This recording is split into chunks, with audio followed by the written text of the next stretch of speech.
సాక్షిలో రాయిస్తున్నారు. అవును, స్టేట్మెంట్. ఇప్పుడు ఎలక్షన్ దగ్గరికి వచ్చాక వీళ్ళు తిట్టింది వీళ్ళ పేపర్లో రాస్తారు, వాళ్ళు తిట్టింది వాళ్ళ పేపర్లో రాస్తారు. కాంగ్రెస్కి పేపర్ లేదు, బ్యాడ్ అది. మిగతా అన్ని పార్టీలకి పేపర్లు ఉన్నాయి, విశాలాంధ్ర ప్రజాశక్తి కూడా ఉన్నాయి, కాంగ్రెస్కి లేదు పేపర్. అంటే ఈ ఎలక్షన్లో వచ్చిన ఒక ఇదేంటంటే అర్బన్ ఏరియాలో చదువుకున్న వాళ్ళందరూ కూడా జగన్కి వ్యతిరేకంగా ఉన్నారు. ఇందుకు కారణం ఏంటంటే మనం స్కూటర్ రోడ్డు బాగోలేదు, ఇలాంటి కొన్ని చూస్తుంటే కనబడితే ఏం పట్టించుకోలేదండి.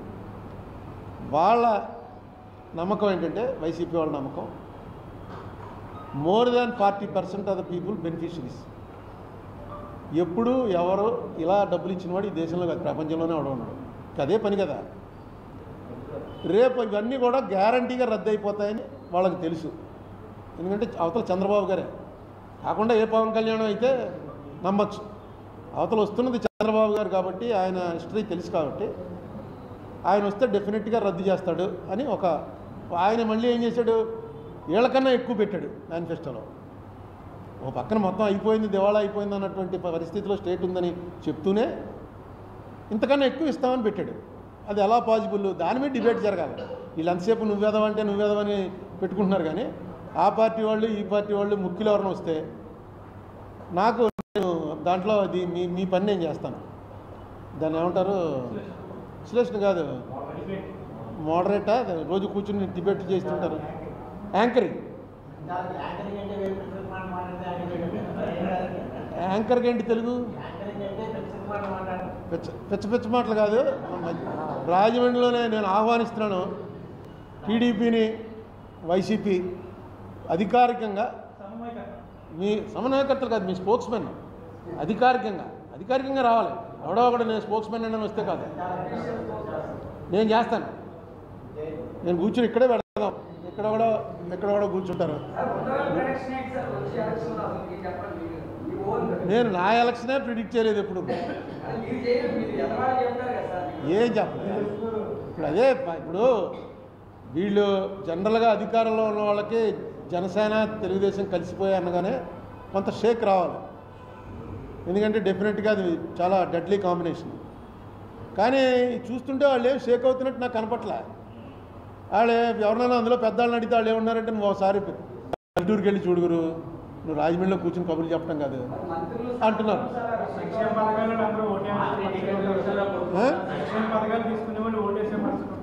అని వాళ్ళు నమ్ముతున్నారు. అదే ఇప్పుడు జగన్మోహన్ రెడ్డి ఎన్ని రకాల తప్పులు చేయాలో అన్ని రకాల తప్పులు చేసుకుంటూ పోతున్నాడు.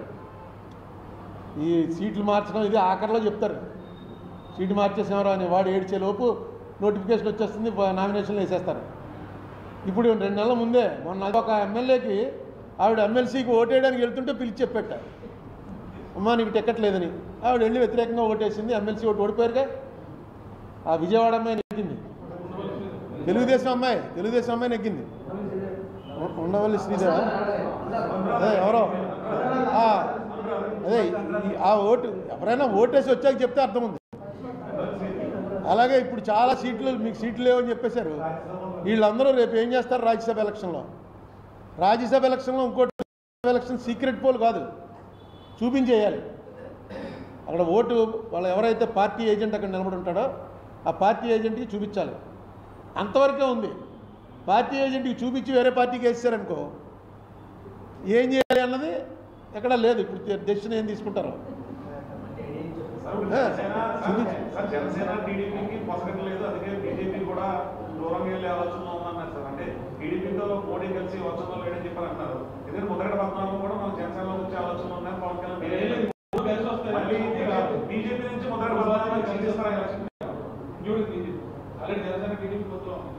ఈ పొత్తులు కూడా ఇప్పుడు ఇదంతా కూడా మోడీ తేల్చాలి.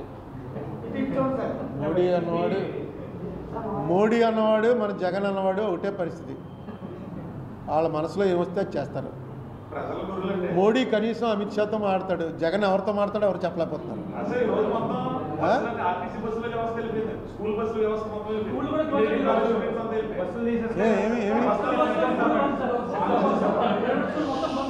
ఏంటి మీటింగ్ తీసిపోయారనే మీటింగ్ తీసిపోయారా?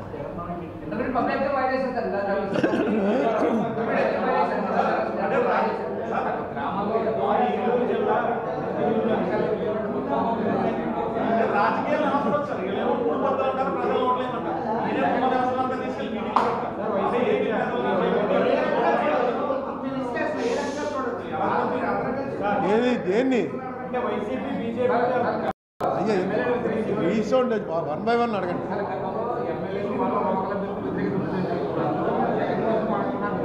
ఏమంటే జగనే 175 స్థానాల్లో జగనే క్యాండిడేట్ కింద లెక్క. వేస్తే జగన్కి వేస్తారు, లేకపోతే జగన్ ఓడిస్తారు తప్ప మిగతా పార్టీలా కాదు.